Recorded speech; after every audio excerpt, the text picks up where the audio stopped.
Good evening, students. Hope you are all well. I have started the lesson 7 Tom loses a tooth of your textbook, and I hope you all have read the text following the previous videos. So, today open your book, page number 52, and start with me. In our previous class, you see that Tom is pretending that his toe is paining, and his continuous groaning made Sid afraid. আমরা আগের দিন পড়েছি যে Tom acting করছিল, pretend করছিল, ভান করছিল যে তার পায়ে ভীষণ যন্ত্রণা হচ্ছে এবং তার যে কন্টিনিউয়াস গ্রোনিং, সে যে বারবার করে যন্ত্রণায় কাতরাচ্ছে, সেটা সিডকে কিন্তু খুব ভয় পাইয়ে দিয়েছিল। বিশেষ করে when Tom said I forgive everybody Sid tell them so, যখন টম এই কথাটা বলল তখন সিড রিয়েলি গট স্কেয়ার্ড, তখন সিড কিন্তু সত্যিই ভয় পেয়ে গেছিলো। এখানে একটা কথা বলার, তোমরা যে দেখছো এই আই ফরগিভ এভরিবডি, আমি আগের দিন এই লাইনটা একটু এক্সপ্লেন করেছিলাম। তোমরা দেখতে পাচ্ছ লেখক কিন্তু একটা ছোট বাচ্চা টমের মুখ দিয়ে এত বড় একটা কথা বলালেন এবং এইভাবে কিন্তু আমাদের মধ্যে তিনি হাসির উদ্রেক করছেন। অর্থাৎ এরকম অনেক ছোট ছোট জিনিস লেখক ব্যবহার করছেন যেটা আমাদেরকে কিন্তু হাসিয়ে দেবে। তিনি রিয়েলি একজন হিউমারিস্ট। এরপর দেখো, Sid had rushed to call help. Rushed, what is the meaning of rush?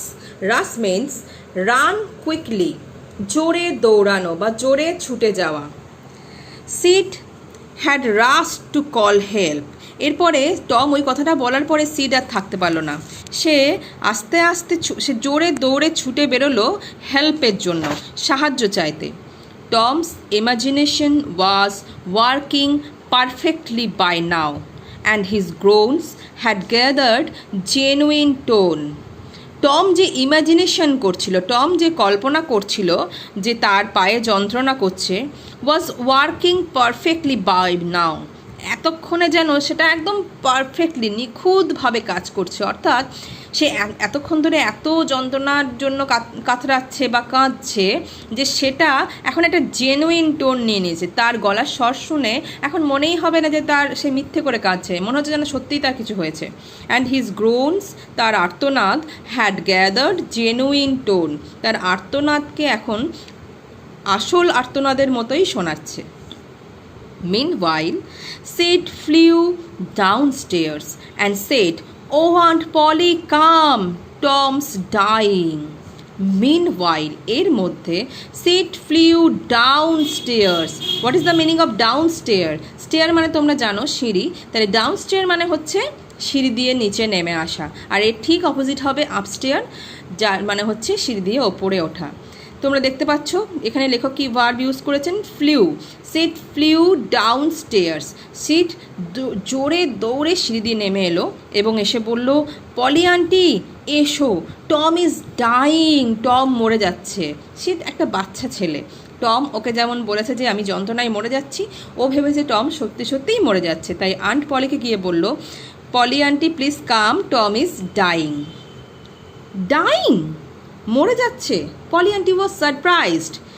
C said, dying, Tom মরে যাচ্ছে। Yes, don't wait, come quick, হ্যাঁ আর অপেক্ষা করো না, তাড়াতাড়ি এসো। What rubbish, I don't believe it.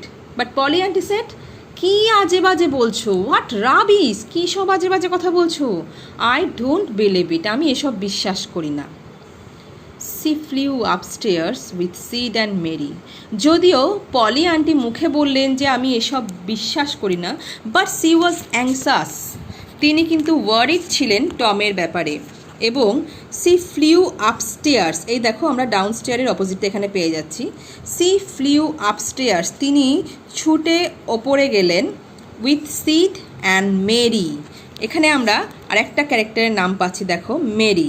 Who's Mary? Tom's cousin. তিনি সিড আর মেরির সঙ্গে দৌড়ে ওপরে গেলেন। Her face grew pale and her lips trembled. Her face grew pale. Pale, পেল মিন্স কালারলেস, মানে ফ্যাকাশে হয়ে যাওয়া বা বিবর্ণ। তার মুখ ভয়ে বিবর্ণ হয়ে গেল। C was really worried about Tom. তার টমের জন্য চিন্তায় তার ফেস পেল হয়ে গেল। And her lips ট্রেম্বলড। ট্রেম্বলড মানে হচ্ছে কুইভার্ড, কেঁপে ওঠা। ট্রেম্বলড মিন্স কুইভার্ড, QUIVERED, কেঁপে ওঠা, কুইভার্ড। এবং তার ঠোঁট দুটো ভয়ে কেঁপে উঠল। When she reached the bedside, she gasped out. এবং যখন তিনি টমের বিছানার পাশে গিয়ে দাঁড়ালেন, she gasped out. তিনি খুব হাঁপিয়ে হাঁপিয়ে বলে উঠলেন, অর্থাৎ তিনি দৌড়ে ছুটে এসছেন। এই gasped out, gasped out means spoke while breathing having difficulty.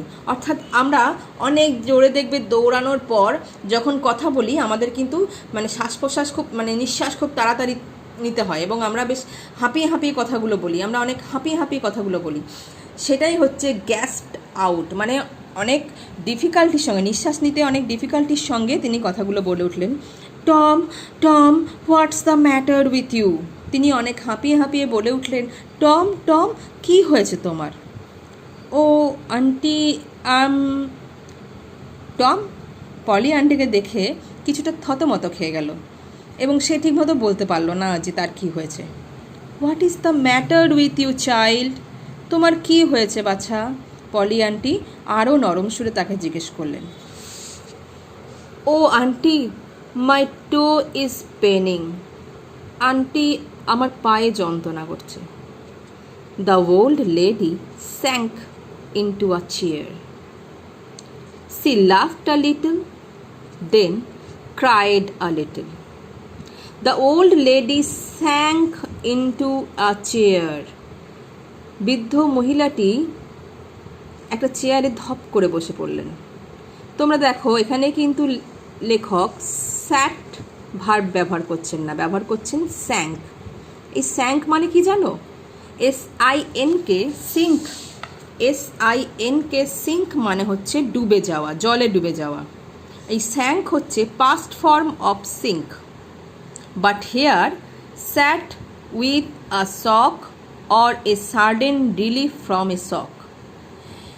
লেখক কিন্তু এখানে স্যাঙ্ক ভার্বটা কেন ব্যবহার করেছেন বলো তো?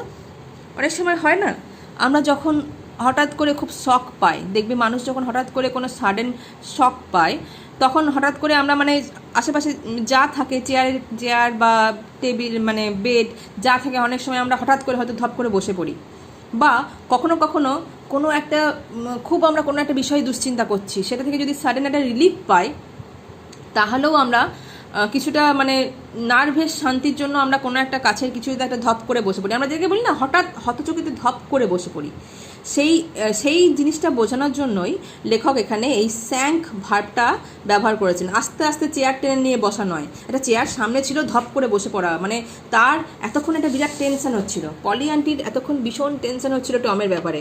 কিন্তু যখন টম বলল my toe is paining, the old lady sank into a chair, মহিলাটি একটা চেয়ারের মধ্যে ধপ করে বসে পড়লেন। সি লাফড এ লিটল, তিনি একটু হাসলেন। দেন ক্রাইড এ লিটল, তারপরে একটু কাঁদলেন। এটা কেন বলো তো? প্রথমে তিনি একটু হাসলেন, তারপর তিনি একটু কাঁদলেন। এর কারণটা তোমরা বুঝতে পারছো? অর্থাৎ পলি আন্টি যখনই টম বলেছে মাই টো ইজ পেনিং, তিনি একটু হাসলেন, কারণ তিনি বুঝতে পারলেন যে টম প্রিটেন্ড করছে, টমের সত্যিই আসলে কিছু হয়নি, মরে যাওয়ার মতো তো অন্তত কিছুই নয়। দেন ক্রাইড এ লিটল, তারপর তিনি একটু কেঁদে উঠলেন, কারণ তিনি টমকে ভালোবাসেন এবং টম বারবার কোনো না কোনো প্র্যাঙ্ক করে, কোনো না কোনো এরকম দুষ্টুমি করে তাকে এইভাবে সমস্যার মধ্যে বা চিন্তার মধ্যে ফেলে দেয়। তাই তিনি প্রথমে একটুখানি হাসলেন, তারপরে একটু কেঁদে উঠলেন। দেন সি সেড, তারপর তিনি বললেন, Tom, what a shock do you did give me, কি ভয়টাই না তুমি আমায় পাইয়ে দিয়েছিলে। Now shut up the nonsense and get out of this, এখন তোমার এই আজে বাজে কথা চিৎকার বন্ধ করো এবং এর থেকে বেরিয়ে এসো।